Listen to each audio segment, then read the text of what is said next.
మరొక breaking news చూస్తున్నాం. సిర్పూర్ కాగజ్ నగర్ మాజీ ఎమ్మెల్యే కోనేరు కోనప్ప బీఆర్ఎస్ ని వీడే అవకాశం ఉందని ప్రచారం సాగుతోంది.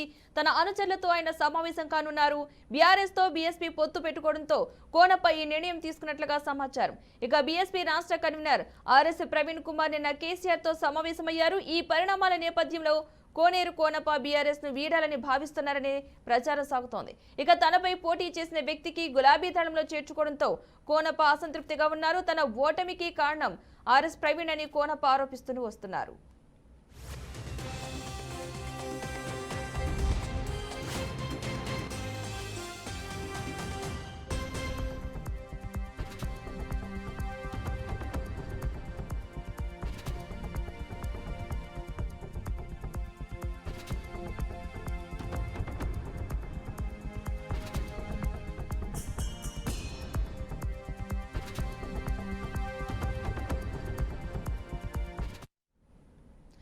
సిర్పూర్ కాగజ్ నగర్ మాజీ ఎమ్మెల్యే కోనేరు కోనప్ప బీఆర్ఎస్ ను వీడే అవకాశం ఉన్నట్లుగైతే ప్రచారం జరుగుతోంది.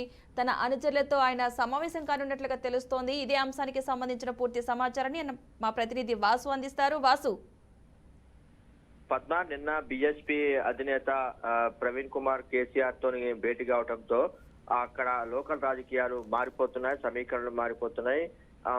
గత అసెంబ్లీ ఎన్నికల్లో బీఆర్ఎస్ పార్టీ నుంచి గెలిచిన కోనేరు కోనప్ప బీఆర్ఎస్ పార్టీకి రాజీనామా చేయనున్నట్టుగా ఆయన అనుచరులతో సమావేశం నిర్వహిస్తున్నారు. ఆయన దాదాపుగా ఈ నెల 12 లేదా 15 తేదీల్లో కాంగ్రెస్ పార్టీలో చేరేందుకు రంగం సిద్ధం చేసుకున్నారు. గత అసెంబ్లీ ఎన్నికల్లో ఆయన ఓటమికి, కోనేరు కోనప్ప ఓటమికి ప్రవీణ్ కుమార్ కారణం అని చెప్పి కోనేరు కోనప్ప ఆరోపణలు చేస్తా ఉన్నారు. ఆయన గత అసెంబ్లీ ఎన్నికల్లో 3000 స్వల్ప ఓట్లతోనే ఆయన ఓడిపోవడం జరిగింది. అక్కడ బీజేపీ అభ్యర్థి గెలిచారు. ప్రవీణ్ కుమార్ కి 45,000 దాకా ఓట్లు వచ్చాయి. ఈ ప్రవీణ్ కుమార్ తో వలనే తాను ఓడిపోయానని చెప్పి కోనేరు కోనప్ప అసంతృప్తితో ఉన్నారు. తాజాగా నిన్న కేసీఆర్ తో కలవటంతోనే ఆయన బీఆర్ఎస్ పార్టీని వీడేందుకు రంగం సిద్ధం చేసుకున్నారు. Padma, right, thank you Vasu.